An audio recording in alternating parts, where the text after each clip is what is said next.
So, hello everyone. I'm Dick Lindstrom from Minneapolis, Minnesota, and welcome to our webcast sponsored by OWL. The title is Advancing Diversity and Leadership, and I'd like to begin by expressing OWL's thanks to Pentavision for sponsoring tonight's webcast, in addition to OWL's partners Alcon, Allergan, Bausch & Lomb, J&J Vision, Novartis, Star Surgical, and Zeiss for their ongoing support. For those of you that are not familiar with OWL, those initials stand for Ophthalmic World Leaders. OWL's mission is to provide professional and personal development and create opportunities for collaboration. And their ultimate vision is to promote and develop diverse leadership to advance ophthalmic innovation and patient care. So if you're not already a member, we welcome you to join us. OWL is a 501c3 nonprofit, and it works across all of ophthalmology, uniting stakeholders, both providers, employees, and industry. And so it's fitting that this evening's seminar will address how industry and doctors can collaborate in these challenging times. I think you can see 6 of the 7 of us. So as I mentioned, I'm from Minneapolis, Minnesota. We have on the left a Parek from Maryland. Oh, he's from New Jersey, from Northern Jersey. Northern New Jersey, so a bit in the middle of the storm. And then I got Andrea Rostov-Talley from Seattle, Washington. We have Haley Bowling, who is an administrator of a practice in Elkhart, Indiana, and Renee Bovell, who is in Glendale, Maryland, and John Vukic, who is practicing in Minneapolis and Milwaukee, long history in Madison, Wisconsin. And Matt Jensen, who you can't see, who's part of Vance Thompson Vision in Sioux Falls, South Dakota. We're going to spend about 35 minutes talking to you like we're having a discussion ourselves as to how this is impacting us and what we're doing. And then we're going to open it up for 15 to 20 minutes of questions, and you can type those in. And then we'll do our best to deal with the issues that you're most interested in. So to start out, let's talk about the current state of our practices. And I'm going to start. So I'm part of Minnesota Eye Consultants. We're 31 years old. I founded this practice 31 years ago. We have 20 ophthalmologists, 12 optometrists, 5 offices, 10 ORs that are usually busy 5 days a week, and about 350 employees. Where we are right now is we usually do about 400 cases a week. We are open. We're doing about 20 cases a week. We're doing emergencies and urgencies only. To get into the OR, you have to have your case approved by 3 of our staff members. So we've got 1 OR of our 10 open, 1 day a week, doing 15 to 20 cases that are considered emergencies and urgencies. So we're at about 5% in the OR. And in the clinic, we are at about 10%.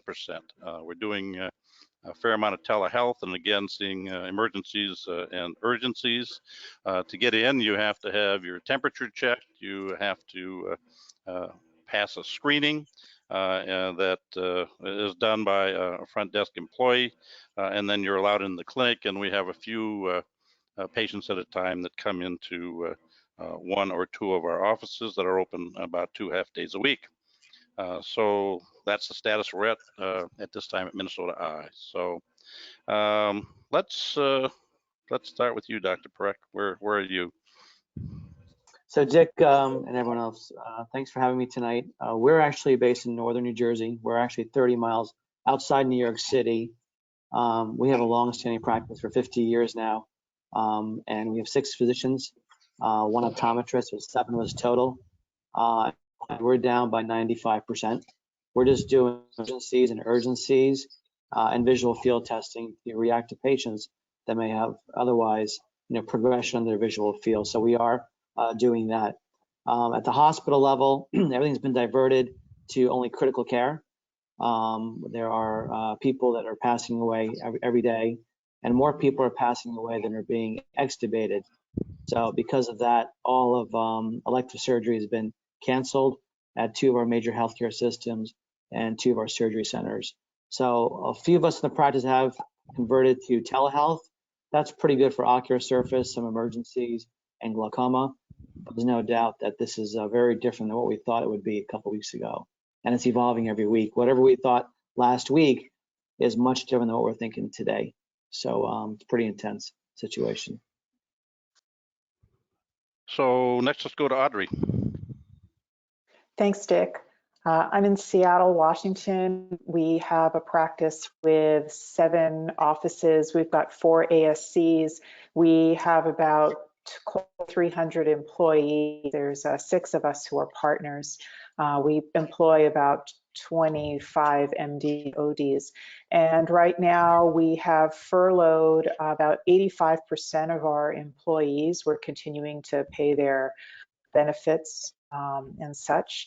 We have a state mandate that has deemed all elective surgery is canceled, cannot perform elective surgery unless it's very urgent.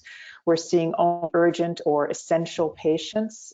So organized us into teams so that if one person on a team gets COVID-19, gets ill, the whole place down. We are seeing patients, urgently and essential patients out of 3 of our offices, and we're doing maybe 10 cases a week, and those would be, coma cases or something that's urgent, urgent and needs to be addressed. We were one of the first hit in Seattle here to get into our office. We are located in one of the University of Washington outpatient medical buildings. You have to have just the patient unless the interpreter or a parent needed, or everybody else in the car. You get your temperature checked 3 different times on the way up to the office, as well as in the office. And then we have a really strict policy. Everybody wears a mask, the patient wears a mask, all staff wears masks. We also have slit lamp shields, as well as a no talking rule at the slit lamp as well. All right. Hey, let's hear from Haley Bowling in Indiana. Absolutely. So thank you so much for having me tonight. I'm super excited to be here. I am located in northern Indiana, so we are Notre Dame country, and we are pretty much dark at this point. So about 5% of our clinic remains with those emergent and urgent cases at this point, but our ASC is completely dark. We have been around for 60 years, and in our 60-year history, we've never seen anything like this. And so if you're anything like us, I think we're all kind of trying to figure out how to navigate these uncharted waters together. And so this type of forum is just so incredibly valuable. So some of the other things that we're doing, we are triaging all emergencies, so all eye emergencies throughout our entire region, so that we are keeping urgent cares and EDs and different things like that completely clear of those eye emergencies. So we've been staying pretty busy from an emergent and urgent case perspective, but that's only for 1 doctor and out of 1 of our locations. We have 11 providers in 4 locations in a surgery center, and so to see 95% of our business close up overnight, essentially, it was definitely a shock to everybody. Very similarly, we have furloughed about 75% of our team. We do have our salaried workers, as a skeleton crew at this point. For anybody that is furloughed, we are paying 100% of all of their benefits, which is including their family. So that's going to be their health, their dental, and any voluntary benefits that they have. We're also doing weekly warm meals for everybody. We're doing all sorts of other things, to try to make sure that morale, remains high and that kind of a thing. We've been planning on launching teleophthalmology this week. We're in the process of making that happen. We're also trying to plan for the future because, as we know, things aren't necessarily going to go back to normal anytime soon. And so looking at virtual waiting rooms and a variety of other things that we can begin to implement now while our schedules are light, so that once we do have that influx or that surge of patients, once we are able to open our doors again, that we're ready to handle this, with integrity, but also doing it safely for everybody. And so lots of things, but overall we have about 100 employees, and we're staying healthy, we're staying strong, and we're really, really trying to stay connected throughout this entire thing. And so thinking of creative ways to make that happen. All right, Renee Bovell, so Maryland. Yes, indeed. Good evening, everybody. My name is Renee Bowell. I have a solo practice in Glendale, Maryland, which is in the Washington, D.C. suburbs. And I'm also on staff at Howard University Department of Ophthalmology as the director of cornea. So as a solo practice, it's very difficult. I started my practice in 2005, and like all of you, am just surprised and struggling to see how things are going to manifest. I have 6 employees. I have 1 employee who's still coming, and that employee is the biller operator and is taking this time to work old claims, collect R, and that's want to look at turning lemon into lemonade. I suppose that's what we're trying to do that. On the downside, not seeing very many patients at all. Like most of you, we are only seeing in emergent cases. I'm not doing any surgery at all. And maybe I've done telemedicine and maybe have seen full of patients by telemedicine over the past week or so, to possibly increase that. I have found is that the patients that I do connect with by telemedicine are so incredibly grateful. And they just like knowing that their ophthalmologist is still here, I'm still available, reachable if they have any issues. I also have someone in phones, just so that they know they can get prescriptions and any refills or any concerns. I think the telemedicine really helps. Another challenge is with the ever-changing financial reports we get from government. So, of course, we're used to acronyms, the SBA, the EI, the PPP, all of those, trying to apply for those. They're changing, and some of them are closed very quickly. So that's a challenge.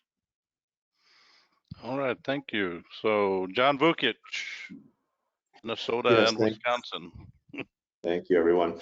Well, I think that the story's been told in my situation, sadly, is really no better or different than what we've heard several times already. We have furloughed all of our hourly employees. We felt that was a better solution so that they could keep their health insurance. We do have an employee who's got a pregnancy, his wife is pregnant, and there was just so many other concerns we wanted to feel, we wanted them to feel that they just didn't have to worry about those things. We're doing our best to keep in touch and keep the team intact. I have not operated for 3 weeks. Probably it's going to be on 4 weeks now. And we just received an email from the ASC saying that they, for the foreseeable future, are extending the ban or moratorium on elective surgery for another 4 weeks. And it's based basically on the scarcity of protective equipment. So we can't consume masks and gowns. They need the gloves and things.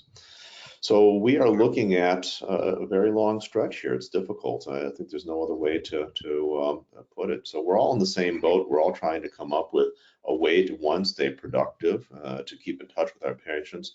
One of the things that we are doing is we have developed a program where we send out an email to our patients, but embedded in that is a video, basically a greeting from myself to just give them a slight update on where we are. Embedded in that as well is the ability for them to respond, as well as maybe some information that they can reply to so we can see who opened it, what are they interested in, and it's just a way to stay connected. I don't know how effective it'll be, but we're getting a pretty good response rate. So at a minimum, I want to stay in front of our patients, let them know we care. We're still on the same boat.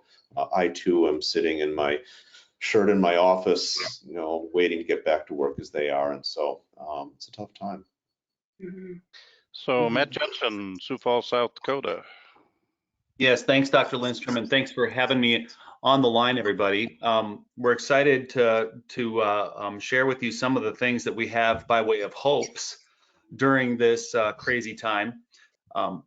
a few things. One, we've taken the opportunity, we are in exactly the same spot as everyone else, 4 or 5% of regular volume. But more importantly, we've taken an opportunity to try to communicate more regularly with our team and their loved ones. Daily or every other day, sending video messages to them on where we are and understanding the legislation that's coming out. Daily or every other day, letting them know where we are and understanding the states,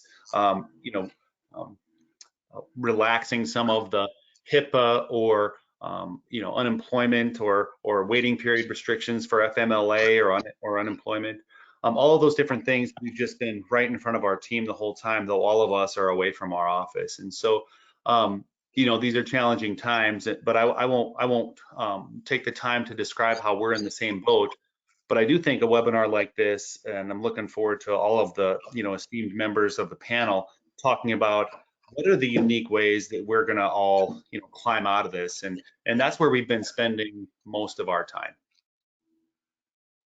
Perfect. So before we get to how we might thrive after this is over, let's talk a little bit how we're trying to survive and what the financial implications are. Our practice is pretty much a eat what you kill practice, and so right now there's not much to kill. So we've had to reduce our physician draws to a minimum, not to zero, but to a minimum. And there is a little bit of revenue generation going on with emergencies and urgencies, but not very much. So our doctors are definitely challenged. We are part of a private equity group, and fortunately, I guess if we were still in the private practice we were in before, I think we'd probably be having a meaningful capital call to get through this. But we fortunately have a backstop, and so that's certainly been helpful for us because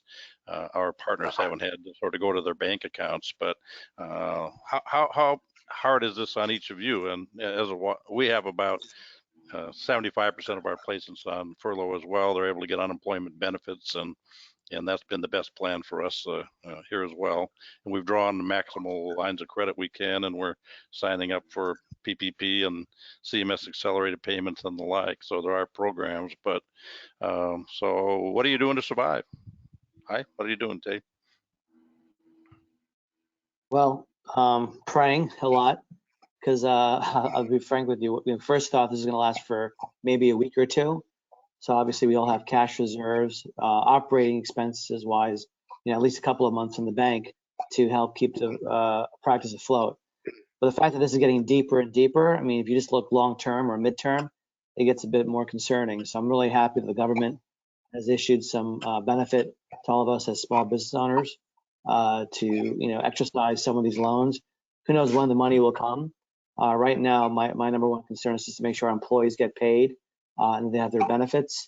And some of them have already started getting checks or debit cards. So that's really good. We found that out today.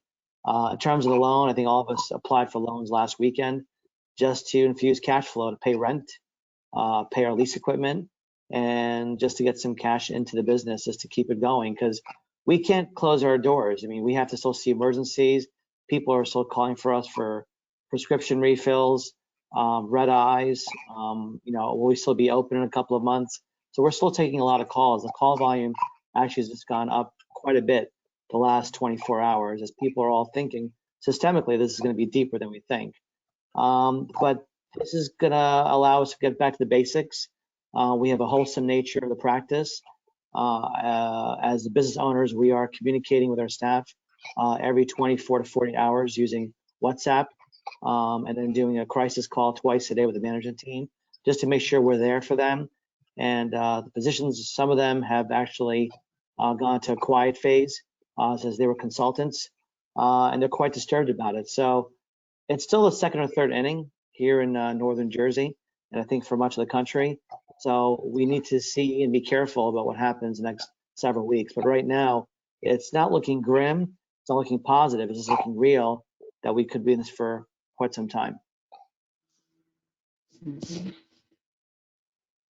Audrey.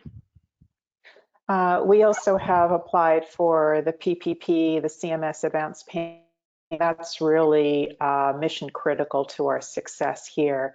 The partners in the practice, we have all, we're not taking any draw for initially 3 months. We're planning 3 to 6 months. We don't really know. We have the other employee doctors are deferring payment for 90 days. As I said, most of our are on furlough, which allows unemployment while we still pay benefits. As soon as this was getting started, we actually went to our bank, increase our line of credit to be able to draw cash that way. So increasing the line of credit, really the PPP and the CMS advance payments, that's what's really going to help through this time. We have gone through the worst of it here in Seattle, and so we're actually starting to see the proverbial light here at the end of the tunnel, and trying to think about what a ramp up is really going to look like. And so for now, though, basically where we are, we're still seeing, urgent and essential patients. That brings in a little bit of revenue. An urgent care center for a lot of the optometric practices in the community. And so there's that, and we're starting to do some telemedicine as well, and keeping in touch with employees. But in terms of financial survival, I'd say government programs as well as cash, which fortunately we started. We really took a critical look at and have made the most there. Great, thank you. Haley? So, I mean, as we're all feeling, this is financially devastating, right? We were even in a good, cash position prior to this, and even in a good cash position, it's hard to plan for the unplannable. It's hard because we're just in this absolute uncertainty, period of uncertainty. And so I would say that is probably the hardest part about this financial implication that we're all feeling right now. With 95% of our clinic closed and 100% of our ASC closed, obviously 75% of our staff furloughed. As a salaried worker, as the CEO of the practice, I didn't even feel right taking a payment. And so I've asked to completely defer my salary, take it as low as they're legally allowing me to take it. Several of our doctors have deferred payments. Our owner is receiving no draw. And actually all of the salaried workers that are still a part of our skeleton crew have taken a 25% reduction in salary as well. So what are we doing with all of those extra funds? I would love to say that it's going to be roses and butterflies, but we're putting that into a compassion fund right now so that we have funds available, not only for emergency payments that we have to make, whether it's retina drugs or whatever it is, but we also want to make sure that we have funds available for our team if something, catastrophic happens in their lives. If one of their family members gets COVID, or if they, are getting, threatened to be evicted. Hopefully that wouldn't happen with some of our government, our orders at the state level. But we have those funds available just in case, so that we can meet the needs of our team in these dire circumstances. Some of the other things that people are doing is, like I mentioned earlier, we're doing 100% of all of the benefits. We're giving them hot meals in a drive-through fashion, so people never have to get out of their cars. And my salaried people are dancing, and we're all masked up and gloved up, delivering food, and just holding signs and letting them know that we love them and that we miss them and that we cannot wait until we're back together again. We do that. We also, I'm not sure, and these are all from local restaurants. I think that's important to note, that we're trying to support our local economy through those hot meals as well. Another thing that we're doing is we are utilizing the Section 139 program of the IRS code, which is allowing us essentially to give payments to our employees since there was a national disaster declared back in March. So this allows us to provide a payment, so typically employers are not allowed to provide employees a gift. Well, when a disaster is declared, we are allowed to utilize Section 139 of the tax code to do that. And so every single week when they're picking up their hot meals, I'm also delivering a check for them to use for those essentials in their life, for those living expenses and that kind of stuff. And that is, it's not taxable to them. They don't have to worry about that. And as an employer, we still get to deduct that. And so that's just something for you to consider if you have not thought about that yet. And then also we are doing this Facebook group, and we have a hashtag around here called Proud to be BBC. So this Facebook group has every single one of our employees that has social media on it. And we are doing everything from sending videos and doing all sorts of funny little like group activities. If you're my friend on LinkedIn or Facebook, check it out, because I had about 85 of my staff members send me silly videos that I put together, and it just allows us all to feel connected. And so we're doing things like that, and we're making sure that there's a sense of community, that's not lost. And people are sharing workout videos and motivational and inspiring quotes. And at the end of the day, we're all, making sure that we all know that we're in this together and that we're not going anywhere. And that as soon as there is light at the end of the tunnel, which I can't wait to see that, Audrey, that light that you're talking about, once that light starts to show itself in Northern Indiana, that we're going to be able to welcome people back with open arms, and that we're going to have a sustainable practice because we made some of these really difficult decisions early on. We're going to have a sustainable practice that's going to allow us to be even better than ever before. That's kind of some of the things that we're doing on the financial side. Good. Renee, what are you doing as a solo practitioner? That's a challenge. Yes, a big challenge, and I have about six employees, and so I'm, close. I speak to the employees. We have, we were in the process of changing an EMR, so we've been having some EMR training sessions. As far as the finances, one thing that I've done is I've reached out to all my vendors and mortgage company for my office, and they've all been great as far as working with me on deferments and things like that. I hope everyone is doing that. The banks and the vendors have been really helpful with that. So that's helping me to maybe stay up here, maybe keep my neck above water. I've applied for all the same monies as others. I've heard some people have gotten the CMS money come in, but I haven't seen that. I have been also, to keep my practice and my employees safe, have been, when this first started, maybe in February, making sure that I had enough PPE, because when they come back, I want to make sure that they're safe. And as you know, that's gotten more and more expensive. And I've also bought some for the residents out of my own pocket to make sure that the residents are safe, because we can't have our younger generation of ophthalmologists getting sick. And from the resident level, they are really doing well. They're going in, they're seeing patients, they're connecting with me, so that we can do telemedicine or report back to me what they see. So I have to say, I really, really appreciate the residents, and I think they're doing a great job. And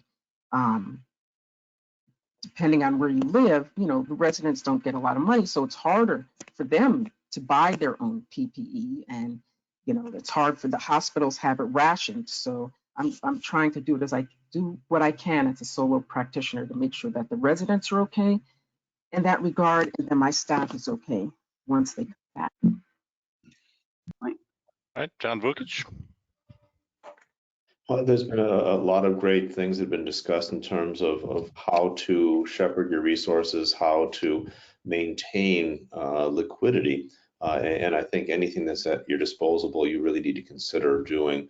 The loans are certainly an important thing, and we have applied for those and have started to see some of that money come in. We have asked for deferments on our rent and some of our payables. We're in a position where we could pay some of those things now, but we don't know how long this is going to last. And so what we've really asked for is the ability to stretch this out and the ability to survive for, we're looking at 3 months. I don't know, no one has a crystal ball, but we're not necessarily thinking there's going to be a large rush at the end of this. I think there's going to be a psychology of separation and a psychology of concern that will persist beyond the all clear. If in fact we ever get something as concrete as an all clear, I think it's going to be a slow return to whatever the new normal looks like.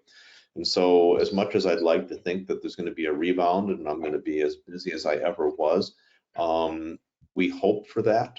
We're planning for the potential that it might not be the case, and to the extent that we're trying to preserve the liquidity in the practice to the extent we can. I think that is a sound and reasonable thing to do, and I recommend everybody, look at this and say, all right, how long is it going to last? And each will have their own opinion. We've been very lucky here in Minneapolis, which is where I am at the moment, and we haven't been hit as hard as we feared. But I think it would be hubris to think that we somehow are different, functionally different than Seattle or Miami or Chicago. We know that the same risks are there. And so it could get bad.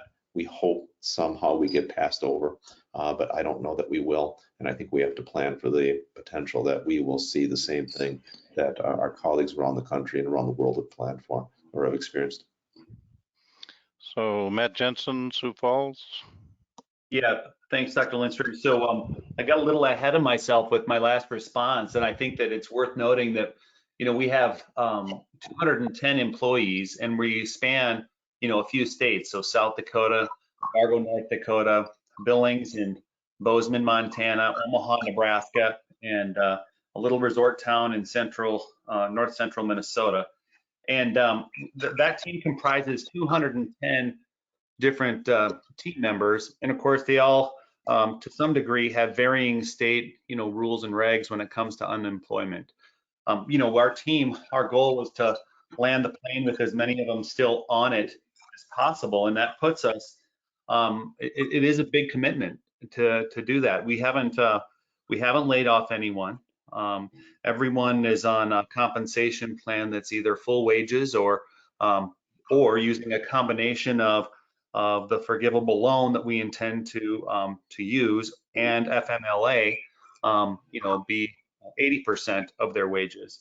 We did furlough, I think about 10 people is all, and we furloughed them because they were part-time, and the state benefits, apply, at least we're in our states, that they can receive full-time benefits while we're paying, full-time unemployment, which in some states is 2/3 and some is half pay, but they can receive it on the full 40 hours. So if they were only working 12 hours a week, they could still get effectively 20 hours of pay. So we did that simply because it's a good way for them to keep their benefits, keep them on our roster, and they can actually come out better during this time. Now, the thing we're worried most about is how long this will last. Our local leaders say that they think that the epidemic will peak in our markets, late June, early July even. And so that means we've got to hold our breath underwater for a long, long time. We've got applications in for all of the funds that you have all mentioned. We hope to hear back on those soon. And we also just received notice today that, the advanced Medicare payments, those dollars are on their way this week yet. So we're trying to maximize cash flow, but right now cash is king. But to keep our team busy and to be good stewards of the amount of time that we're asking them to stay on the roster, we've stressed to them how important it is that they still bring value. And so, we've said that there's no COA that shouldn't return from this, a COT. There's no COT that shouldn't come back, a COMT. We're one of the fortunate few who is still on a paper record. We're big into advanced technology in every other category than that one. And so we're using this opportunity to have people attend trainings, and we're launching our EHR and new practice management during this downtime. And that I think it speaks well to the downturn you normally feel, 15% or so in an EHR implementation. And so we're just trying to maximize it as much as we can. And we know that we've got a while that we're going to have to hold things together, and we're not sure that our plan is going to work until Christmas. We're pretty sure it's going to work till to and through the summer, but we've got a lot to learn. So I've got more questions than I'm going to get to, and I want to hear a few from our audience. But one more quick question that I'm going to ask, and that is, we've got a lot of people from industry that are part of OWL, and so what can industry do for us? And I've been asked that, and I've said, if you can, delay your payment terms a little bit on some of your billing. And that, of course, puts a challenge on them. But some of our industry partners are doing that. So my one message would be you can help our practice a lot if you loosen the terms a little bit as far as payment. That would certainly be helpful to us. So, Jay, what can industry do for your practice? Well, I sort of wear two hats, right? I'm part of industry as well as Allergan's chief medical officer. So there's no doubt this is affecting industry because at the end of the day, our customers are eventually our patients. So I think mitigating the burden of payment on items like you mentioned are important. At Allergan, it's Zen and Ozurdex, making sure that we have good support in terms of getting our products to our customers. That's important too, because at the end of the day, I may not be able to see a patient who has glaucoma. However, if I can be sure that I can write for 5 refills and that the patient will get that at the pharmacy, it's very important for me. So right now, the prescription and that refill is more important than it ever has been before.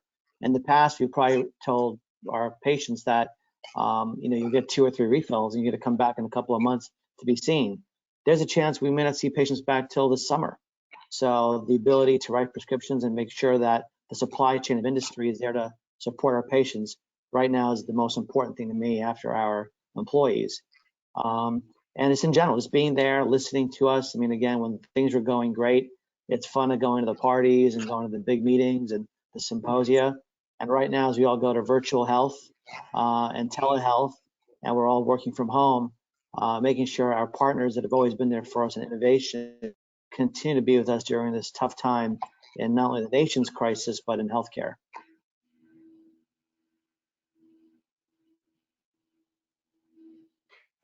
Audrey, what can industry do for you in Seattle? Sorry, I had myself muted. So.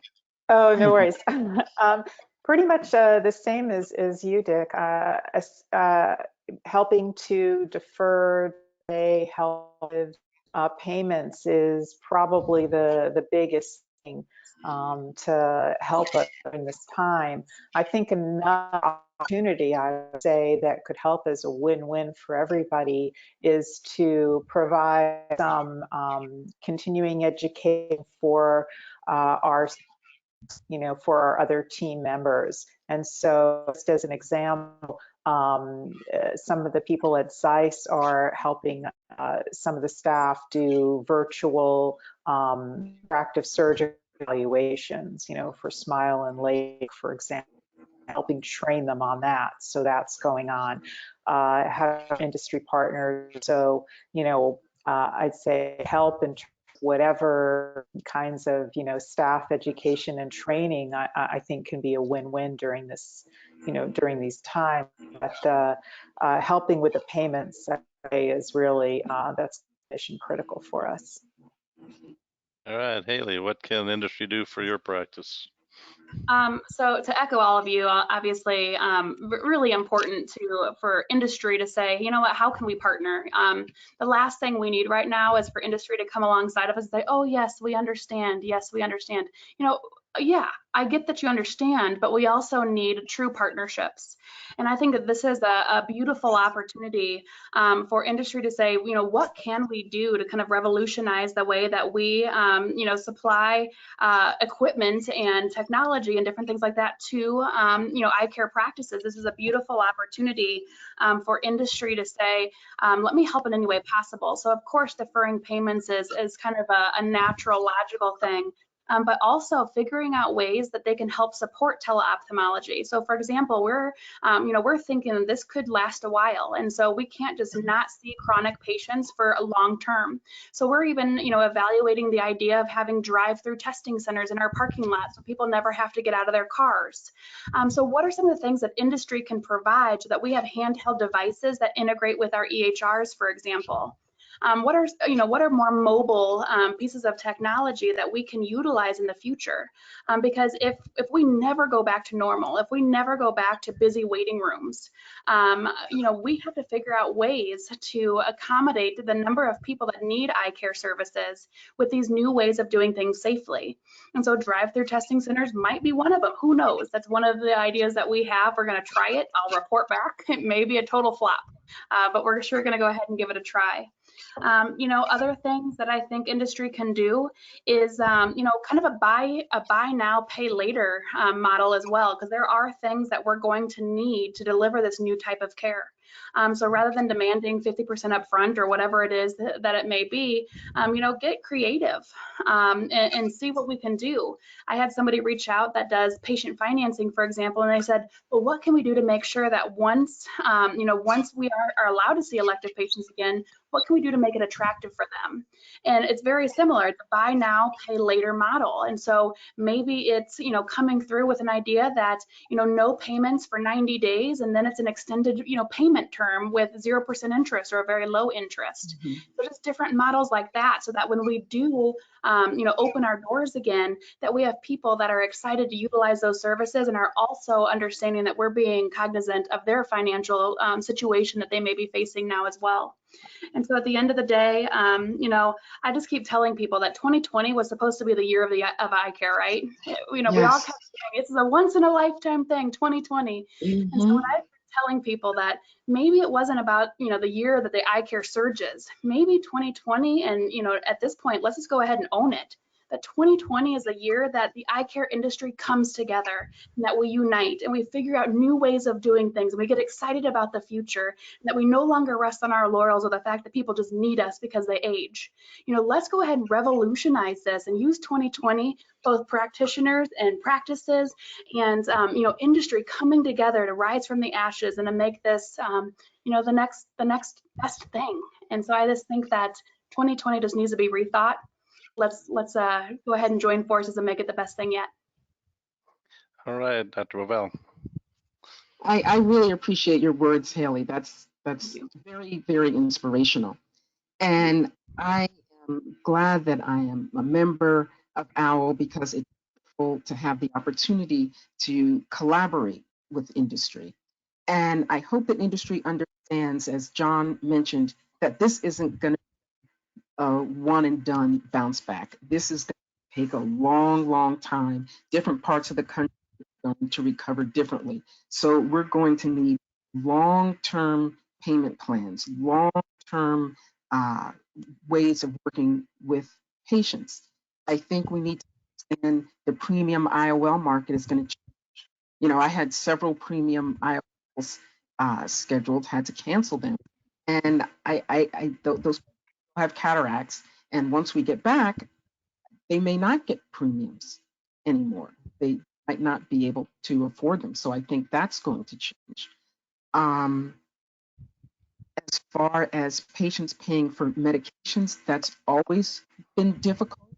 And if there are ways that both the government and industry can work to make sure that we can get our patients the medications. The patients aren't going to be able to pay the copays like they used to. So if there's a way the industry can kind of help with that as they've done in the past, but we're going to need that more. We may need it not just for the new medications, but the older medications as well. Far as webinars and office training, I think that's great, but I think industry can do more with that.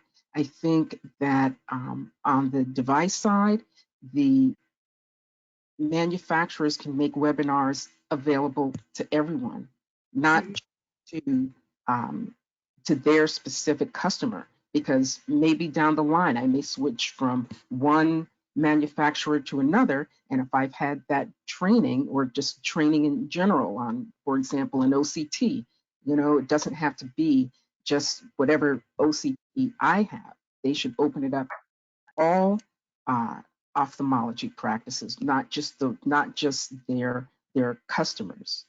I think that this is a time that staff can take advantage of learning webinars, and I appreciate that. And they on demand, or they can be reading and doing that is great.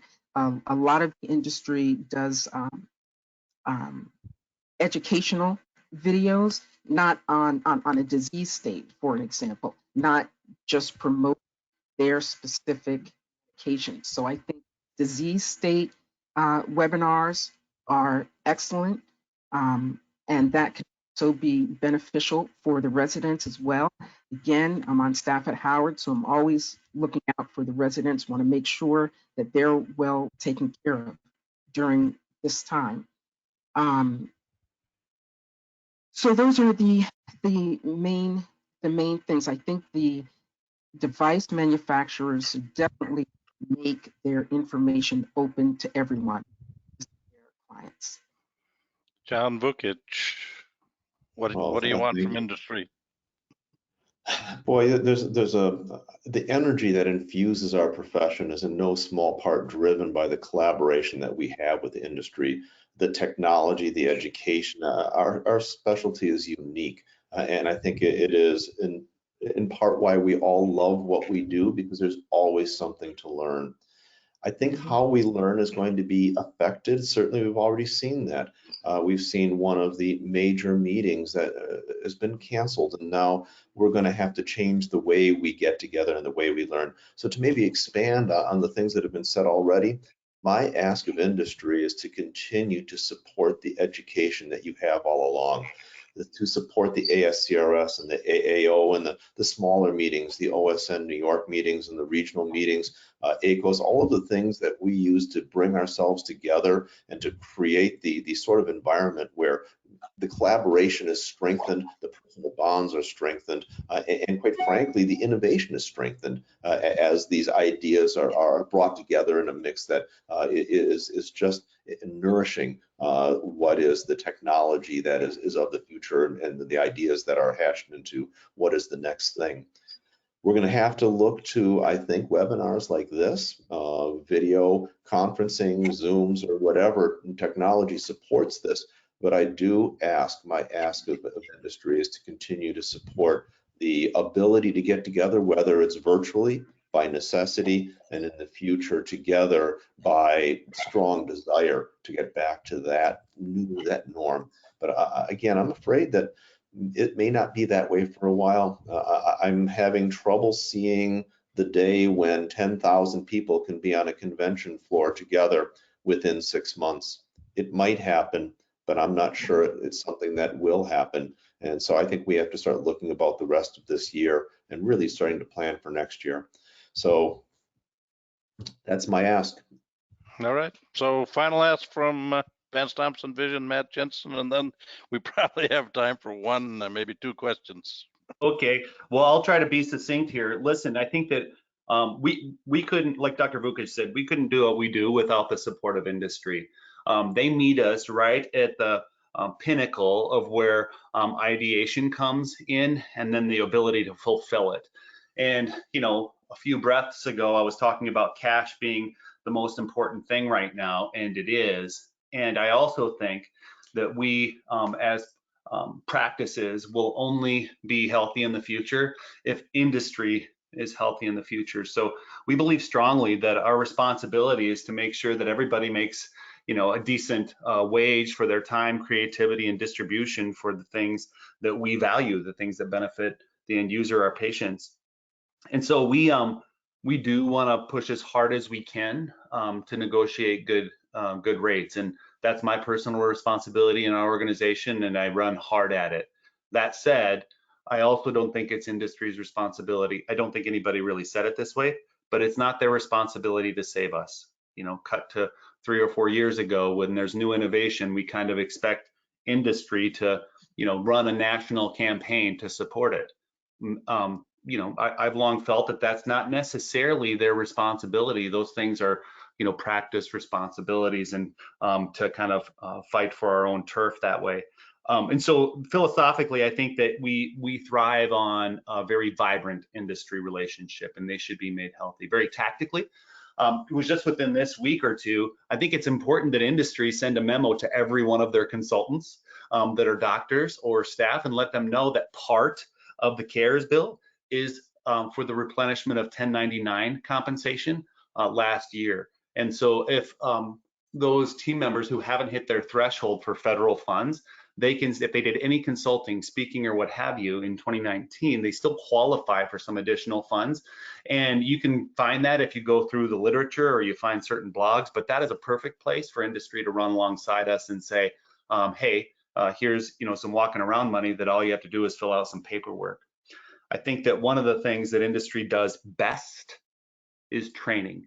And they don't just do it in virtual settings like this. They are the training behind all of our national meetings. And everybody has an incredible opportunity right now, in that we have teams sitting at home or at work because it's the skeleton crew that we've left there for urgent and emergent cases. And every rep, every practice support rep, every BDM, every person with great assets is sitting in their home office as well.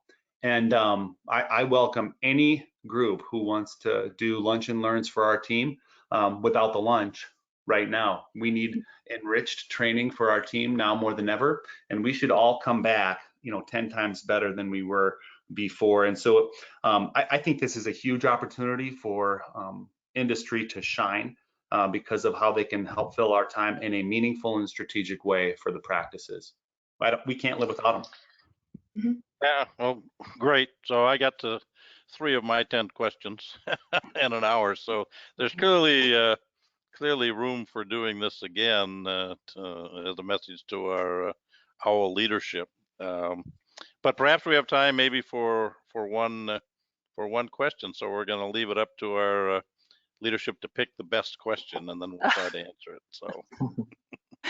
Thank you. No pressure. So we've had lots of great questions, but let's go with one of the more recent ones. So what challenges, if any, are you seeing with telemedicine? What can be added or removed at this point? That was from Anna. So our biggest challenge has been teaching our doctors how to do it. So it's been educating our doctors, and maybe that's one place where industry could help with our providers. There's definitely a meaningful demand for it. You can get reimbursed now, but it's something we're not used to. So yeah. Okay, and then Audrey, and let's go through the list, and then I think we'll close this. So what are you doing to get better at telemedicine? Well, it's getting better every week. There's no doubt. A lot of the doctors didn't want to do it the first couple of days. They thought this was going to be short-wind and short-lived. However, it's becoming a bigger part of what we do. In fact, it's all of what we do for the most of our office hours. And patients really appreciate it because we're holding their hands and we're getting them through these weeks, as we all do as a nation and society. That said, I do say that telehealth has limitations. We're not touching the patient. We can't check their pressures per se. So I am seeing some more news that the government's going to give incentives to industry to perhaps apply technology through telehealth fashion. So whether it's non-mydriatic cameras, pressure testing at home, hopefully this crisis gives birth to those technologies. The last thing in telehealth that I'm seeing is that the bandwidth is not good when everyone in the country is on telehealth at the same time. We use doxy.me, works pretty well, works fantastic. We do telehealth at 8 o'clock or 9 o'clock in the evening. So we do provide 1 hour at nighttime for people after they have dinner with their families to dial in for a telehealth interaction. Audrey? We're increasing the use of telehealth. I would say one of the challenges that we all could use is some sort of, slit lamp, I don't know, lighting, or so that we could see the cornea better, so that we could see the anterior segment better. As ophthalmologists, that's really where, where we need to be looking. And I'd say that that's just a physical, technological challenge that hopefully we can figure out how to do better. But basically, similar to Jay, we're doing it on an as needed basis, telehealth. All right, Haley? And so we're just launching this, but like many of you, we had doctors that were like, wait a second, we're not able to see the patient, we're not able to touch and sit knee to knee and interact. And so we were trying to figure out ways that not only could we address those concerns, so that's where our drive-through testing kind of came to mind. So we are going to be able to do IOP checks during the drive-through. We're going to be able to do, handheld fundus camera, different things like that. So we are going to be able to have that option available, which will definitely help on the telemed side, because it will be kind of a blended approach, especially as this pandemic continues into, maybe it's going to be 3, 6, who knows how many months. But the other thing that I needed to, address with my physicians, and maybe this will be, wise words to you, is that, there are black swans that exist in every industry, right? And in ophthalmology, we haven't really had a ton of black swans. And if you don't know what a black swan is, it's an unpredictable or unforeseen event, typically one with extreme consequences. And I wrote that out because I wanted to leave that exact definition with you. So think back to the Kodak days when Kodak was like this incredible powerhouse in photography. Well, they were actually the first organization that created digital cameras, but they tried to suppress it. They tried to squash it because they wanted to continue making money on film. Well, somebody else came along and actually, introduced digital, photography to the world, and Kodak missed out. What I don't want is for our industry to be the Kodak of ophthalmology. I want us to think about the possibilities before anybody else comes in and tells us how we have to do ophthalmology. Because the last thing we want as professionals is somebody coming in and telling us, even more than we already have, people telling us how we have to do our jobs.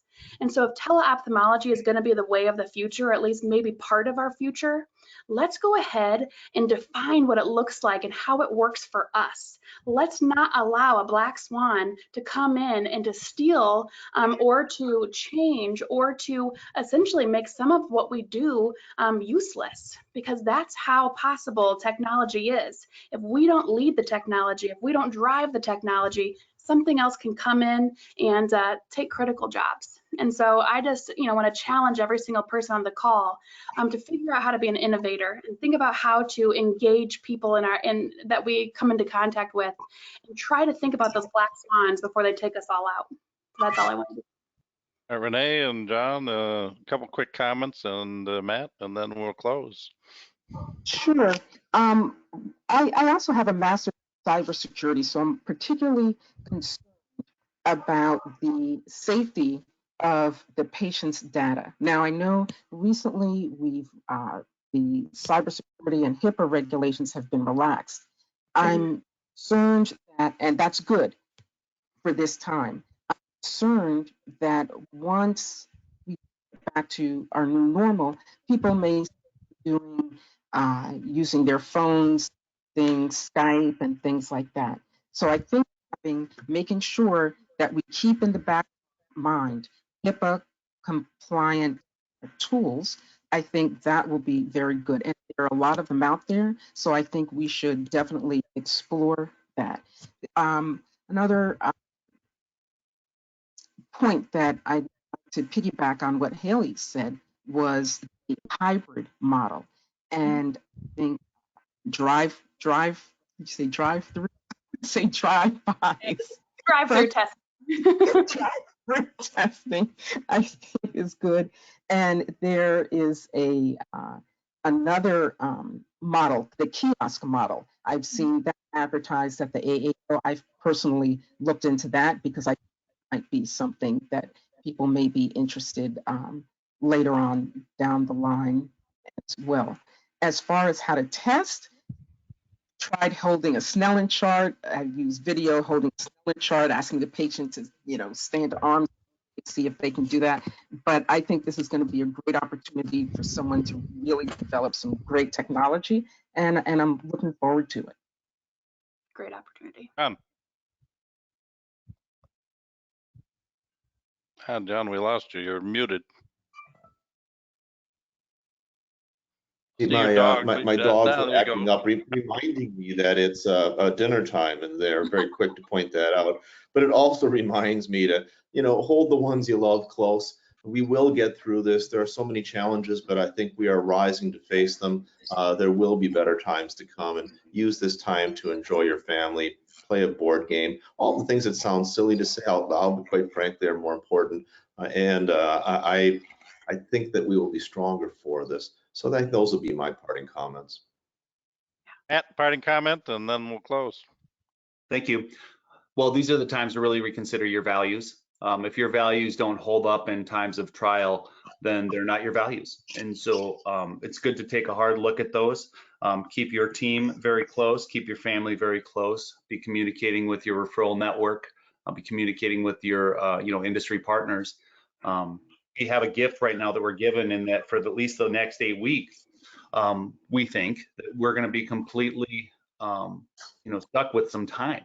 Well, there should be just a ton of self-betterment that will likely not be gifted in the same way ever again in our lifetimes. And I just think that, take this strategy and use it for some acceleration is certainly appropriate at this time. Definitely. All right. All good. So congratulations to the panelists, and thank you to ophthalmic world leaders for putting this together. And it's been very valuable, and it looks like there's a strong enough interest to do it again. So thanks again. Well done. We should Thank definitely do it again. Thank you, Thanks, guys, and everybody. thank you, Dr. Lindstrom. Good night. Great, thank you. Thank you, everyone. Thank you, Appreciate Dana, it. for the opportunity. Stay well. Thank you, everyone. Thanks. Stay healthy, everyone. Wash your hands. Mom and prosper. All right, good night. Good night, all. Stay safe.